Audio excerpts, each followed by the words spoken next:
We begin this morning with the unraveling political and security situation in Iraq. This just in from the United Nations. It says at least 1,075 people have been killed in Iraq just this month. And that is a lot of civilians. And right now, Secretary of State John Kerry is there urging Kurdish leaders to be part of the solution to stop the fighting. That's exactly right. Iraq Prime Minister Nouria al-Maliki has agreed to form a new inclusive government by July 1st. But Kerry, in Iraq for the second time in 2 days to meet with Kurdish leaders, is pressing for a unified Iraq. He says the threat of Sunni insurgents might prompt the U.S. to take military action before that date. They do pose a threat. They cannot be given safe haven anywhere, because given safe haven, they will continue to plot against governments locally, regionally, and abroad. U.S. Special Forces are already in Baghdad to begin an on-the-ground assessment of the fighting in Iraq. It's the first step toward determining whether U.S. airstrikes would make a difference. At least 2 more teams are expected to fly in this week. We will continue to follow the developments and keep you posted. All right, 6:02 back here in Albuquerque. More than 2 months after a UNM student accused 3 men, including 2 Lobo football players, of raping her at gunpoint, the district attorney's office is dismissing the charges. But the office stopped short of dropping the case altogether. As of right now, the DA's office says they don't have what they need to indict Lobo cornerback Saquon Edwards, running back Crusoe Bonge, and CNM student Ryan Ruff on rape charges. They say that could change pending further investigation. But attorneys say the case is full of problems and their clients' names need to be cleared.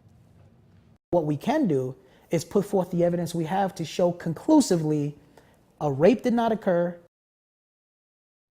Ruff's attorney says his client will reveal a sex tape from that night that he says shows the student was a willing participant whose story does not add up. We did ask UNM's athletic department if the 2 football players will now be allowed to rejoin the team. A spokesperson told us the decision would be up to the head coach and the VP for athletics. Oh, can you imagine this, taking your kids to a playground and finding this? I know it's hard to see, but it is some of the most hateful and obscene graffiti you have ever seen. Unfortunately, it happened this weekend at Albuquerque, and neighbors, as you can imagine, are pretty freaked out about it. So yesterday, it took lots of spraying, scrubbing, and painting to cover up the graffiti that has plastered the playground here at Paradise Skies Park. It's near Unser and Irving. This is what shocked and disturbed folks in Northwest Albuquerque found this weekend. A lot of images of, let's just say, sex organs, threatening messages about killing Filipinos and African Americans, and even the N-word there. It makes me not want to take my kids over there anymore, especially with the 666, and it kind of makes me want to cry. It's kind of intense. It's pretty sad. The city has cleaned up their graffiti, thank goodness. Albuquerque police say its gang unit is investigating, and if they arrest whoever did this, that person or the group of people could be charged with a hate crime. Liz? Rehab experts are going to be meeting with residents on the Navajo Nation today. They'll be talking about what can be done to restore burned and charred areas. Of course, hundreds of firefighters are still working to completely extinguish the Asahi fire. Evacuations were lifted for those living near Sheep Springs and surrounding areas. The fire is now 65% contained. It started Friday the 13th by a man burning weeds, I should say. By the way, speaking of fires going on right now, the high fire danger in New Mexico has on us on the receiving end of a little help from our friends. Yeah, these are our hotshot friends. They are coming in from all around the country. They're going to be in the Sandia Mountains in just a little bit on wildfire watch. Hotshot crews are from Illinois and Montana. They're going to be here helping out because Albuquerque's fire danger is the highest it has been all year. In fact, I checked with meteorologist Cassandra Crimmy. We have officially gotten just more than an inch of rain all this year. That's less than half of normal. Crews are clearing a path for controlled burns and are ready to pounce on any flames. Now, in return, New Mexico will send our hotshot crews to those states when their fire season starts a little bit later this summer, and we hopefully get some rain from the monsoons. Well, did you know we are just 10 days from the 4th of July? And as you might expect, the fear about fireworks starting a major fire is quite high.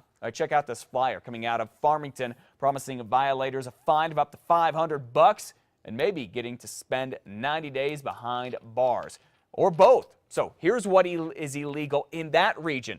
and it's likely a good rule of thumb for elsewhere in the state. Aerials, spinners, and helicopters, missile-type rockets, Roman candles, shells, stick-type rockets, they're all illegal. Different counties, different cities have different rules. Make sure you know what is legal and what is not in your area. Make sure you're very careful in any wooded or brushy area. And there's an old rule called shoot 'em where you buy 'em. It's always a good rule to follow, too. All right, 6:06, more and more people are coming forward now offering their own incentives for Tesla to build its multi-billion-dollar battery plant here. First, it was free land. Now there are talks of a hotel to try and lure electric car maker Tesla to New Mexico.